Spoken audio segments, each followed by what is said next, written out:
Top quality और consistent performance के लिए सिर्फ सिल्वर पंप नाम याद रखना। ಈಗ ಇನ್ನಿತರ 30 ಪ್ರಮುಖ ಸುದ್ದಿಗಳನ್ನು ನೋಡ್ತಾ ಹೋಗೋಣ ಸೂಪರ್ 30ಯಲ್ಲಿ.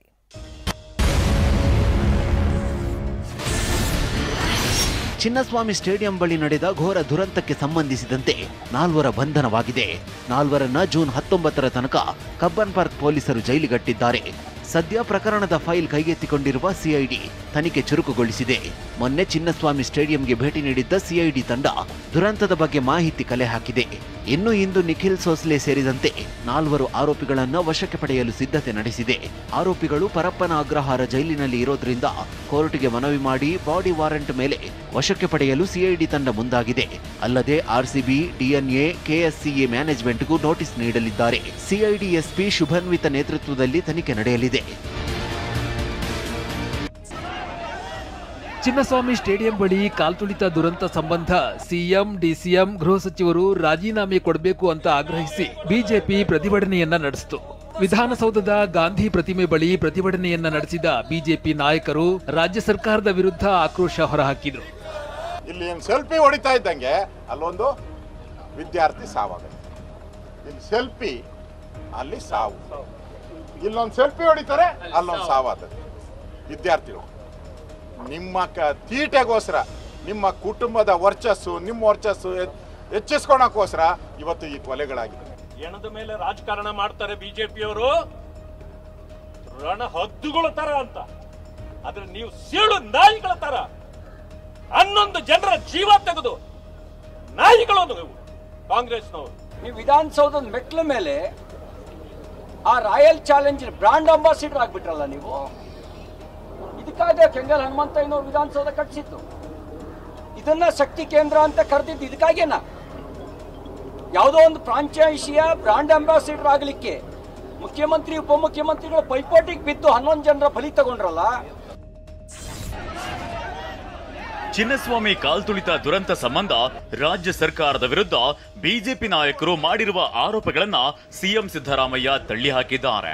ಪ್ರಕರಣವನ್ನ ತನಿಖೆಗೆ ಕೊಟ್ಟಿದ್ದೇವೆ, ತಪ್ಪು ಮಾಡಿದವರನ್ನ ಶಿಕ್ಷಿಸಿದ್ದೇವೆ, ಸರ್ಕಾರ ಎಲ್ಲಿ ತಪ್ಪು ಮಾಡಿದೆ ಅಂತ ಪ್ರಶ್ನಿಸಿದ್ದಾರೆ. ಇನ್ನು ಬಿಜೆಪಿಯ ರಾಜೀನಾಮೆ ಆಗ್ರಹಕ್ಕೂ ಸಿಎಂ ಪ್ರತಿಕ್ರಿಯೆಯನ್ನ ನೀಡಿದ್ದಾರೆ. ಕುಂಭಮೇಳ ದುರಂತ ನೆನಪಿಸಿದ ಸಿಎಂ, ಪ್ರಧಾನಿ ಮೋದಿ ರಾಜೀನಾಮೆ ಕೊಟ್ರ ಅಂತ ಪ್ರಶ್ನಿಸಿದ್ದಾರೆ. ಹಾಗಾದ್ರೆ ಕುಂಭಮೇಳದಲ್ಲಿ ಮಾಡಿದವರು ಒಂದು ಸೇತುವೆ ಬಿದ್ದೋಯ್ತು, ಅವತ್ತೇ ಕಟ್ಟಿದ ದಿನನೇ ಇನಾಗ್ರೇಷನ್ ಮಾಡಿದೆ, 100 ಜನ ಸತ್ತೋದ್ರು. ಆಗ ಮಾಡಿದ್ರ? ರಾಜೀನಾಮೆ ಕೊಟ್ರ ಪ್ರೈಮ್ ಮಿನಿಸ್ಟ್ರು? ನೀವೆಲ್ಲ ಕೇಳಿದ್ರ? ಕಾಲ್ತುಳಿತಕ್ಕೆ ಬಲಿಯಾದ ತುಮಕೂರು ಮೂಲದ ಮನೋಜ್ ಕುಟುಂಬಕ್ಕೆ ತುಮಕೂರು ಡಿಡಿ ಶುಭ ಕಲ್ಯಾಣ್ 25 ಲಕ್ಷ ರೂಪಾಯಿ ಪರಿಹಾರ ಚೆಕ್ ಹಸ್ತಾಂತರಿಸಿದ್ದಾರೆ. ಈ ವೇಳೆ ಮಗನ ನೆನೆದು ಭಾವುಕರಾದ ತಂದೆ ದೇವರಾಜ್, ನನ್ನ ಮಗ ವಿದೇಶಕ್ಕೆ ಹೋಗುವ ಕನಸು ಕಂಡಿದ್ದ ಅಂತ ಕಣ್ಣೀರಿಟ್ಟಿದ್ದಾರೆ. ಒಬ್ಬನೇ ಮಗ ಸರ್, ಒಬ್ಬನೇ ಮಗಳು ಇದ್ದಿದ್ದು. ಮಗ ಇನ್ನೊಂದು ವರ್ಷ ಅಷ್ಟೇ, 2 ವರ್ಷ ಮುಗಿಯೋದು, ಎಜುಕೇಶನ್ ಮುಗಿಯೋದು. ಅವ್ನ ಕೆಲಸಗಳೆಲ್ಲ ಚೆನ್ನಾಗಿ ನನಗೂ ಬೆನ್ನೆಲುಬಾಗಿ ನಿಂತ್ಕೊಳ್ತೇನೆ ನನಗೂ ಆಸೆ ಇತ್ತು ಸರ್. ಅವ್ರು ಮಾಡ್ತೀನಿ, ನಾನು ಹೇಳಿದೆ ಹೋಗು ಅಂತಲೇ ಹೇಳಿದೆ. ಅವಕಾಶ ಸಿಕ್ಕರೆ ಹೋಗಪ್ಪ, ನೀನು ಇಷ್ಟ ಹೆಂಗೆ ಬರುತ್ತಂಗೆ ಮಾಡು. ಇತ್ತ ಚೆಕ್ ವಿತರಣೆ ವೇಳೆ ಮೃತ ಸಹನಾ ತಂದೆ ತಾಯಿ ಕೋಲಾರ ಜಿಲ್ಲಾಧಿಕಾರಿ ಎದುರು ಕಣ್ಣೀರಿಟ್ಟಿದ್ದಾರೆ. ಈ ವೇಳೆ ಡಿಸಿ ಡಾಕ್ಟರ್ ಎಂಆರ್ ರವಿ ಸಾಂತ್ವನ ಹೇಳಿದ್ದಾರೆ.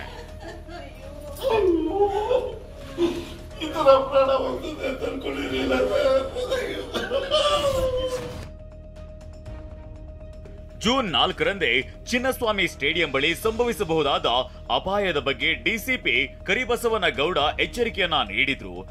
ಡಿಪಿಆರ್ ಕಾರ್ಯದರ್ಶಿಗೆ ಪತ್ರ ಬರೆದಿದ್ದ ಡಿಸಿಪಿ ಕರಿಬಸವನಗೌಡ ಸಮಯದ ಕೊರತೆ ಬಗ್ಗೆ ಉಲ್ಲೇಖಿಸಿದ್ರು. ಸಮಯದ ಅಗತ್ಯತೆ ಇದೆ ಅಂತ ಮೊದಲೇ ಎಚ್ಚರಿಕೆ ನೀಡಿದ್ದ ಡಿಸಿಪಿ, ಕಾನೂನು ಸುವ್ಯವಸ್ಥೆ, ಪೊಲೀಸರು ಮತ್ತು ಟ್ರಾಫಿಕ್ ಪೊಲೀಸರ ಸಮನ್ವಯಕ್ಕೆ ಸಮಯ ಬೇಕು ಎಂದಿದ್ರು. ಭದ್ರತೆಗೆ ಸಮಯಾವಕಾಶದ ಕೊರತೆ ಇರೋ ಬಗ್ಗೆ ಪತ್ರದಲ್ಲಿ ಉಲ್ಲೇಖಿಸಿದ್ರು. ಹೊರಗಡೆಯಿಂದಲೂ ಸಿಬ್ಬಂದಿ ಕರೆಸಿಕೊಳ್ಬೇಕು, ಹಾಗೆಯೇ ಬೃಹತ್ ಕಾರ್ಯಕ್ರಮಕ್ಕೆ ಸಮಯ ಬೇಕು ಅನ್ನೋದನ್ನ ಒತ್ತಿ ಒತ್ತಿ ಹೇಳಿದ್ರು. ಆರ್ಸಿಬಿಗೆ ದೇಶಾದ್ಯಂತ ಅಭಿಮಾನಿ ಬಳಗವಿದೆ. ಸಿಬ್ಬಂದಿ ಕೊರತೆ ಇರೋದ್ರಿಂದ ತೊಂದರೆ ಆಗಬಹುದು. ವಿಧಾನಸೌಧದ ಪ್ರವೇಶ ಪಾಸ್ ವಿತರಣೆ ನಿರ್ಬಂಧಿಸಿ ಅಂತಲೂ ಡಿಸಿಪಿ ಕರಿಬಸವನಗೌಡ ಡಿಪಿಆರ್ ಕಾರ್ಯದರ್ಶಿಗೆ ಬರೆದ ಪತ್ರದಲ್ಲಿ ಎಚ್ಚರಿಸಿದ್ರು. ರಾಯಲ್ ಚಾಲೆಂಜರ್ಸ್ ಬೆಂಗಳೂರು ಟೀಮ್ಗೆ ದೇಶಾದ್ಯಂತ ಅಭಿಮಾನಿ ಬಳಗವಿದೆ. ಕಾರ್ಯಕ್ರಮದಲ್ಲಿ ಲಕ್ಷಾಂತರ ಅಭಿಮಾನಿಗಳು ಸೇರುವ ಸಾಧ್ಯತೆ ಇದೆ. ಸಿಬ್ಬಂದಿ ಕೊರತೆ ಇರೋದ್ರಿಂದ ತೊಂದರೆ ಆಗಬಹುದು. ವಿಧಾನಸೌಧದ ಪ್ರವೇಶ ಪಾಸ್ ವಿತರಣೆ ನಿರ್ಬಂಧಿಸಿ ಅಂತ ಸಲಹೆಯನ್ನ ಕೊಟ್ಟಿದ್ರು. ಅಲ್ಲದೆ ಅಧಿಕಾರಿಗಳು ಸಿಬ್ಬಂದಿ ವರ್ಗ ಕುಟುಂಬದವರನ್ನ ಕರೆತರೋ ಸಾಧ್ಯತೆ ಇದೆ. ಕುಟುಂಬ ವರ್ಗವನ್ನ ಕರೆತರದಂತೆ ಸೂಚನೆ ನೀಡಿ ಅಂತ ಡಿಪಿಎಆರ್ಗೆ ಸ್ಪಷ್ಟವಾಗಿ ಡಿಸಿಪಿ ಹೇಳಿದ್ರು. ಇನ್ನು ಹಾಗಾದ್ರೆ ಎಚ್ಚರಿಕೆ ಕೊಟ್ಟ ಬಳಿಕವೂ ನಿರ್ಲಕ್ಷ್ಯ ವಹಿಸಿ ಕಾರ್ಯಕ್ರಮ ಮಾಡಿದ್ಯಾರು? ವಿಧಾನಸೌಧದ ಮೆಟ್ಟಿಲುಗಳ ಮೇಲೆ ಕಾರ್ಯಕ್ರಮ ಮಾಡಲು ಅನುಮತಿ ನೀಡಿದ್ಯಾರು ಅನ್ನೋ ಪ್ರಶ್ನೆ ಎದ್ದಿದೆ. ಈ ಬಗ್ಗೆ ಜೂನ್ 4ರಂದೇ ಮಾತನಾಡಿದ್ದ ಡಿಪಿಎಆರ್ ಕಾರ್ಯದರ್ಶಿ ಸತ್ಯವತಿ, ಸಿಎಂ ಆದೇಶದ ಮೇರೆಗೆ ನಾವು ಅನುಮತಿ ಕೊಟ್ಟಿದ್ವಿ ಅಂತ ಹೇಳಿದ್ದಾರೆ. ಇದು ಚರ್ಚೆಗೆ ಗ್ರಾಸವಾಗಿದೆ. ವಿಧಾನಸೌಧ ಡಿಸಿಪಿ ಪತ್ರ ಬರೆದ ಬಗ್ಗೆ ಸಿಎಂ ಸಿದ್ದರಾಮಯ್ಯ ಪ್ರತಿಕ್ರಿಯೆ ನೀಡಿದ್ದಾರೆ.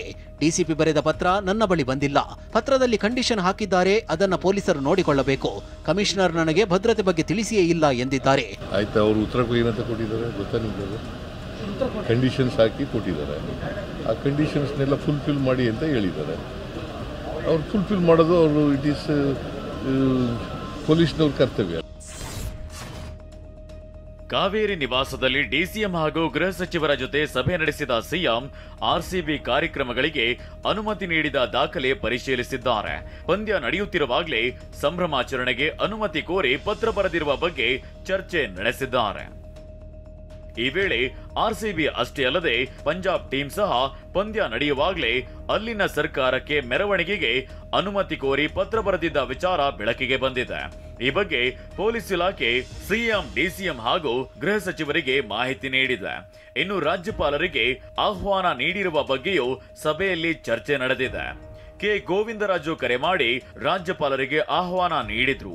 ಆಹ್ವಾನ ಒಪ್ಪಿ ಕಾರ್ಯಕ್ರಮಕ್ಕೆ ರಾಜ್ಯಪಾಲರು ಆಗಮಿಸಿದ್ದು ಅಂತ ಮಾಹಿತಿ ನೀಡಲಾಗಿದೆ.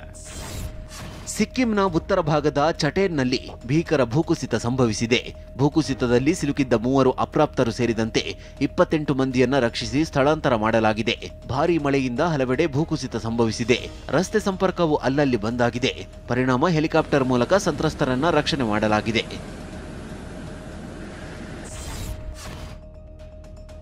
50ನೇ ವಯಸ್ಸಿನ ಟಿಎಂಸಿ ಸಂಸದೆ ಮಹುವಾ ಮೊಯಿತ್ರಾ ಬಿಜೆಡಿ ಪಕ್ಷದ ಮಾಜಿ ಸಂಸದ ಪಿನಾಕಿ ಮಿಶ್ರಾ ಜೊತೆ ವಿವಾಹವಾಗಿದ್ದಾರೆ.